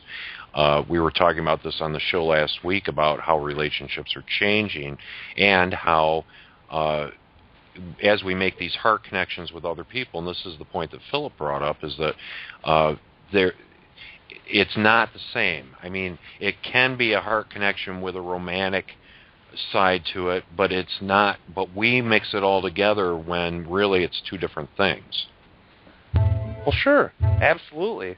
That's something that a lot of people in their self. It's a self-awareness. It's awareness of your own self that has to be done. Now, for some reason, we got Philip. What is your prefix on your phone, bud? What is it's 816, and what's the next two numbers? 585. Okay. I've got two mics open, and I did not realize that at once. We're going to take the next 816 caller next. But, all right, Philip, we're going to shut that down for the moment. Thank you so much for being a part of the call-in show. We appreciate your input. And we're going to go to the next 816 caller. 816, who do we have with us this evening? All right, 816, who do we have with us this evening? Hey, Rob. Yeah, I'm here. How you doing? Hey, I'm good. And you know what? I apologize because I was calling to listen as I was multitasking and doing this other thing here. Oh, it's all right. And do you have something you wanted to talk about from tonight's show with Geoffrey coming on? Is there anything that piqued your interest in the show tonight? This was one of those rare times that I jumped in kind of in a later half of the past 5 minutes or so. All right. Well, is there anything you want to talk about in general? Our lines are open for any needs or concerns. I think you got Roxy on hold, too. Oh, beautiful. I'll open up her next. Because it sounds like this guy's got something big going on.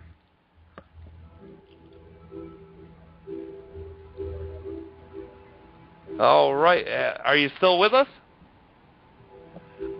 I think he indicated he's got okay, something else thank you. doing too. Well, thank you, sir. I appreciate it, and we'll put you back on hold, and if you want to talk, just hit 1, and we'll pick you back up.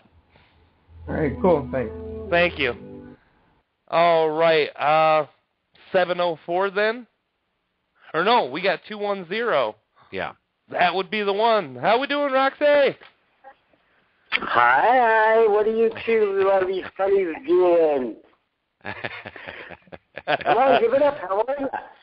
Oh, we are doing great. Sweetie? Great. Wonderful. Oh, and I got to say this. Okay, Kalina is Special K. I never heard that. I love that. That's so it wonderful. Was an inspiration. It was an inspiration. That was a wonderful, wonderful nickname, too. Yeah, that's awesome, Blossom. Hey, wow, yeah, what an interview, huh? You know? Yeah, just Geoffrey's a great guy. And was it 15 years? 15 years, yeah, 1999, yeah. Absolutely. So think about what work he's done, what belief systems that he had to travel through to get to this now. Right. Amazing, especially when he's coming from a belief system that was not metaphysically inclined or not spiritually inclined. I know myself and Kalina, we have two different background stories. She grew up around spirituality and metaphysics and all these things, and I didn't. So our journey, even though we ended up in the same place, started from totally different beginnings. Yeah, and yeah. And I don't know. I mean, how else do you put it except our eternal thanks for the work, Geoffrey? You know. Absolutely. You know, they paved the way for everything that was, that was to come. Thank God that we've had speakers, and of course we've had speakers throughout history, but the crop of speakers that kept the message going from generation to generation to generation, and then zeroing in for us. And really, these people that started in the 70s and 80s and 90s, there was a whole different energy back then. And really, you could say that they are responsible, in a large part, very responsible for us even being at this point in our ascension, because I think that we were on our way to destroy ourselves, and that was all changed around the turn of the century. Right.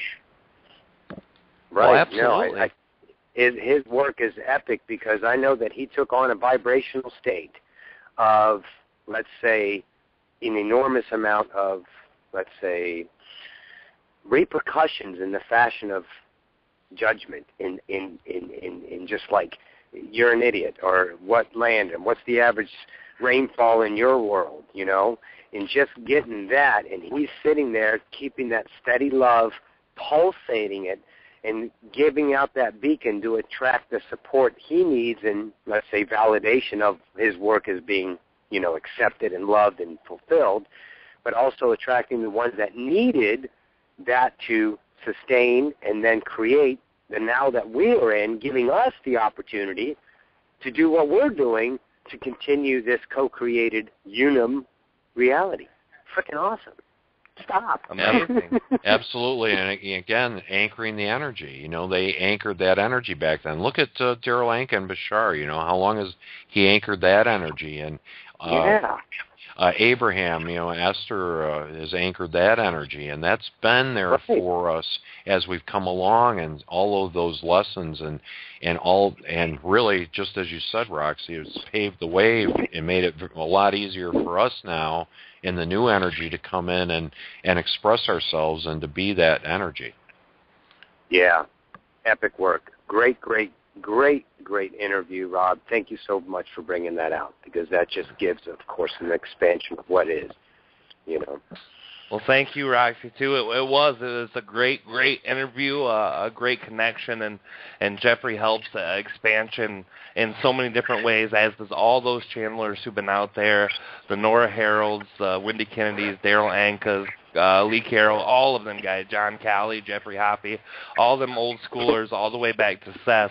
And they've been holding it down for the generation of a new to come in and to explore themselves on the level that never could be explored before.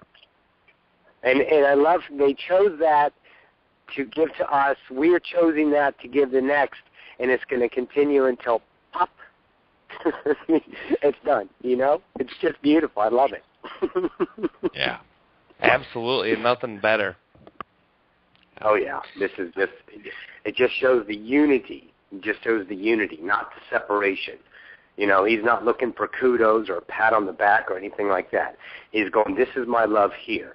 Now you take it, smell your own flower, and blossom yourself, and keep your fragrance going so others may do their bloom themselves in that fashion.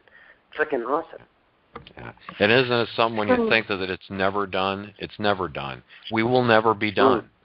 We'll go on from this, and we'll have this behind us, and then we'll have, in that sense, we'll be on to every new series of now moments where we'll be constantly expanding. So this is a step of eternity. Isn't that an incredible concept to consider? I know. I mean, we're doing this forever. We just keep going. How beautiful is that? Well, that's every time you think you're done, you find out you're not. The universe says, "Hey, there's something more to learn," and that's something that I said a million times before, and I'll say it a million times more. Evolution, expansion, it is a process, and it is an ongoing process, and that's why enlightenment embodied can always be looked for and worked on. It's the work on that expands you. It's not coming to a place, and that's something funny that Geoffrey said too. Realizing that all of these ascended masters only lived in their body ascended for days, weeks, months. It's too much. Right. It's too much. Right. Oh yeah, that's a good perspective. Absolutely. I didn't even think about that, but now I just poof. Yeah, you're right. Boom. But the choices we're going to have even after we're done with this whole deal, this part of our journey. You know, Seth talked about an unknown reality, how our choices are unlimited, and we have our choices of going to all different kinds of systems, all different kinds of realms, and choosing our continued expansion. So it's, you know, the old idea that you're going to go sing with the angels isn't quite right. You know, your consciousness will always be you, and it's always going to be you experiencing it. Right now you're having a physical experience, but there's all kinds of other experiences that we are actually having now. We're just beginning to come into awareness of it.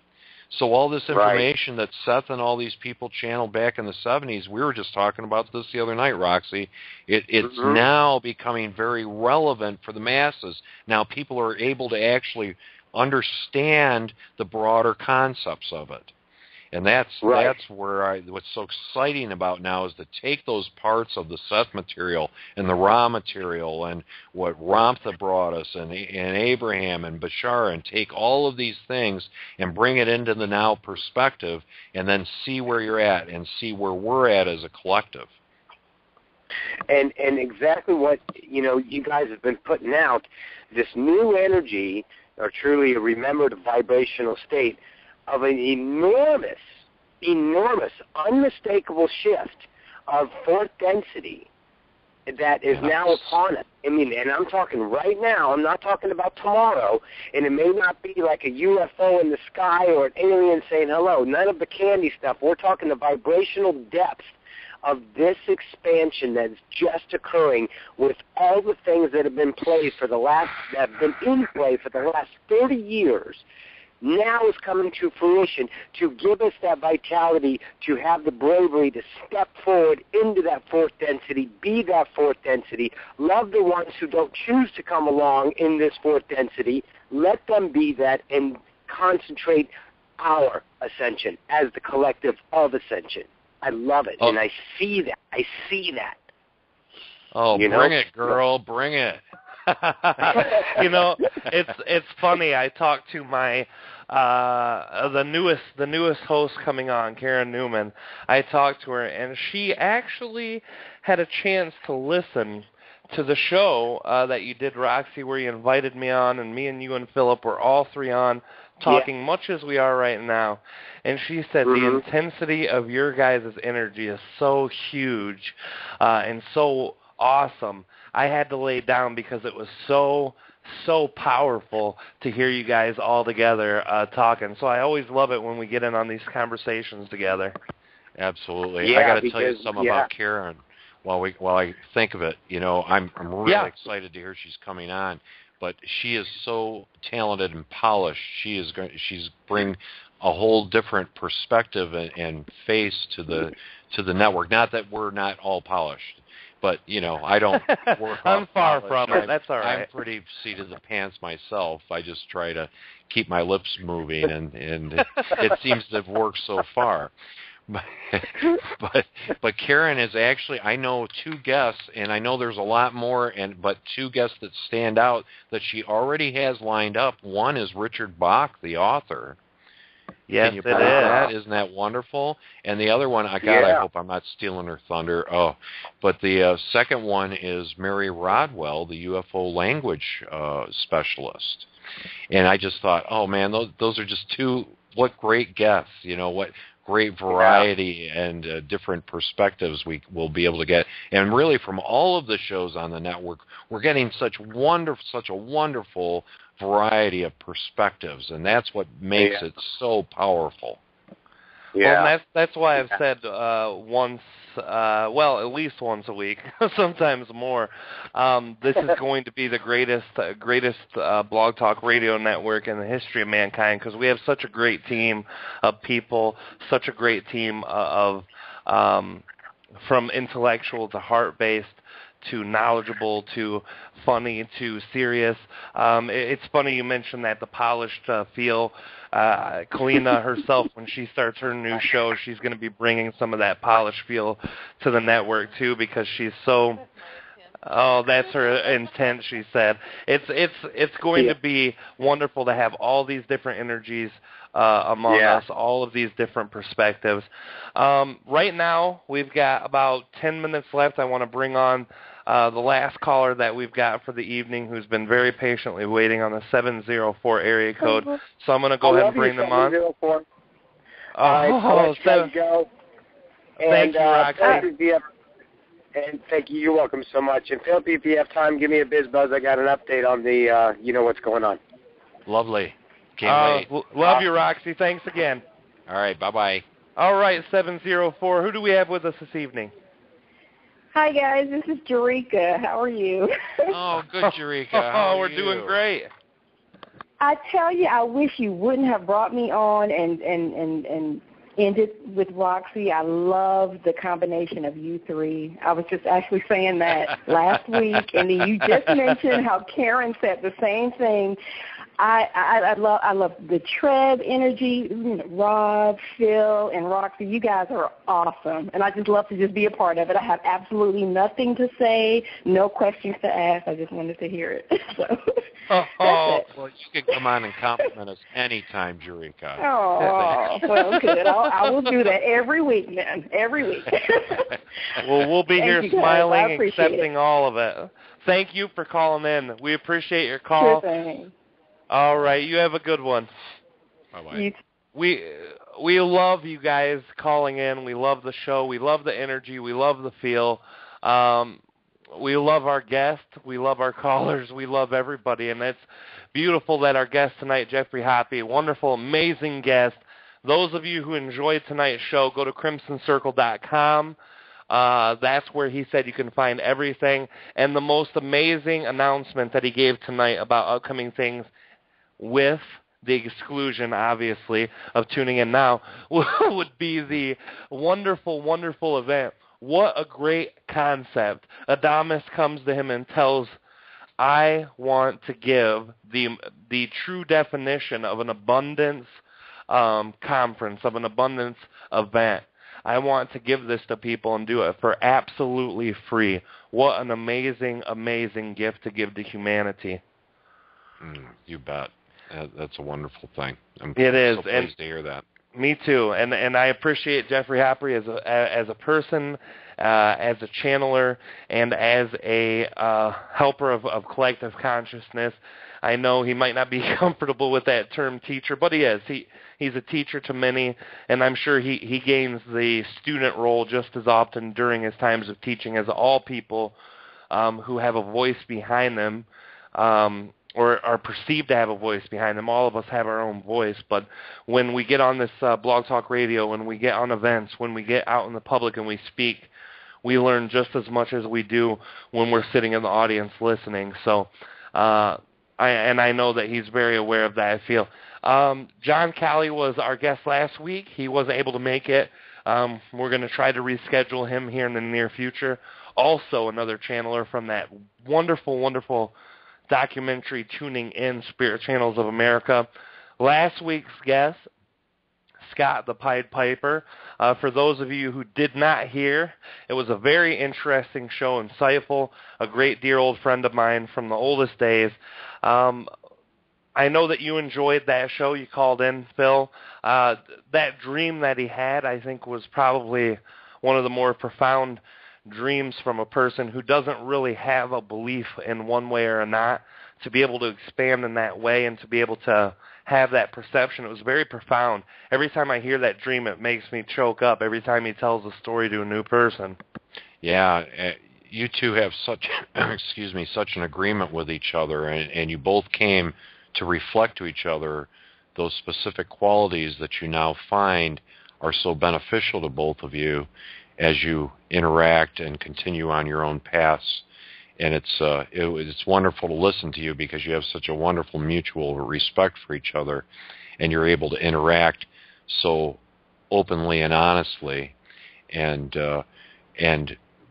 in that interaction you both draw and come to new conclusions. And I love seeing relationships like that, and of course we all have them. We all settle in on relationships that are meant to reflect back to us the things that we need to know about ourselves. And so, and you two, you and Scott certainly have done that, and are still doing it beautifully for each other.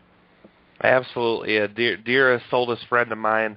Wonderful insights, wonderful mind, and wonderful heart. And you're right, those opposite views are not really as far as sometimes we decide that we like to think it is. A lot of the same things we feel and think are the same things that we both have. Almost exactly beliefs, just differential in the way that we perceive them, and that's a beautiful thing. A lot of us have those reflective relationships, as you said, and it's beautiful to look back. So for those of you who missed last week's show, it's in the archives. You can go to the Enlightenment Evolution Network page on Facebook. That's www.facebook.com/Enlightenment Evolution Network. You can find all the Enlightenment Evolution Network wants and needs. We only have a few minutes left, and there's still another announcement I need to make.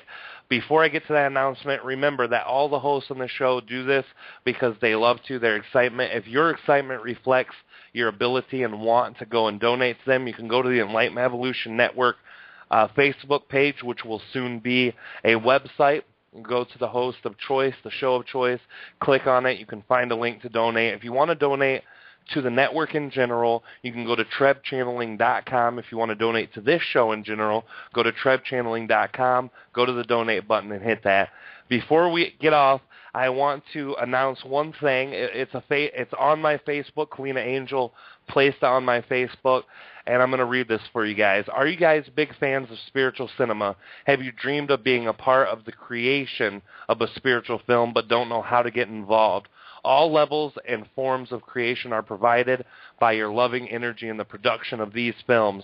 Be a supporter, a producer, or an information share, and enjoy perks in addition to perks of knowing that you are a part of bringing powerful spiritual heart-centered connections to human collective. Two incredible filmmakers, Sunil Sarangani, an award-winning filmmaker, actor, and creator of the In Transit films, and David Thomas, through provoking filmmaking, director, and producer of the renowned Tuning In Films, are raising funds for their latest film productions. In Transit film explores the deep, often unspoken connections between the human hearts, while the next Tuning In installment, Tuning In Now, is featured amazing channelers such as Geoffrey, Hoppe, our guest tonight, and yours truly, Rob Gauthier. In Transit Films has 31 days to meet Indiegogo goals. Tuning In Films has 11 days to meet their next goal. If you're unable to give in your abundance in the form of financial support, please feel free to share that list on my Facebook post right now. Go ahead and tag any of your friends, anybody who you feel can be a part of that, and we accept all form of abundance. And you can't wait for you guys to share your hearts, or even more in the format of spiritual cinema. We are all appreciative of all that you guys have. For more information, go to my Facebook page under the newest post, Kalina Angel. She has links to both of those films. So please go ahead and check that out if that's something that interests you. To support this Tuning In movie is something that is within my highest excitement. In fact, I was the very first financial donator to it because I believe so strongly in this movie and how it can help the collective. Sunil is a great guy. I've had a chance to talk to him before. He's very good at what he does. And the movie In Transit, it's a short film, and it was a wonderful short film. So all of you guys who haven't seen that, go check out all of these things on Facebook. You can go talk to David Thomas if you want to donate larger money, or Sunil if you want to donate on his cause. They're both great guys needing to make these spiritual formats to share. Anything else you want to say real quick, Phil, before we go? Just support the network, folks. Everyone who's doing this is doing it out of their heart, and we do it because we love it. We want to be able to do more of it. It costs money. It takes time. It is a focus, and so everyone who's involved in this network would be helped by financial contributions. So I would love to see, anyone who is able to donate to your favorite show, donate to the network, and allow us to bring more of this to you. Oh, couldn't have said it better myself, brother. Thank you guys for joining our show. Thank you very much, Geoffrey Hoppe from thecrimsoncircle.com, for joining us tonight with a great interview. I love all of you guys who called in and listened. I love all of you who will never hear this interview. Be sure that you guys know that you can come here every Wednesday night at 9 o'clock p.m. Eastern Standard Time. That's 6 p.m. Pacific Time on the Enlightenment Evolution Hour. And the Enlightenment Evolution Hour is a part of the Enlightenment Evolution Network. Come see us on Facebook. Love you guys. Good night. Love. Bye, Special K. Bye, Rob. Oh, bye, brother. Love you guys. Bye.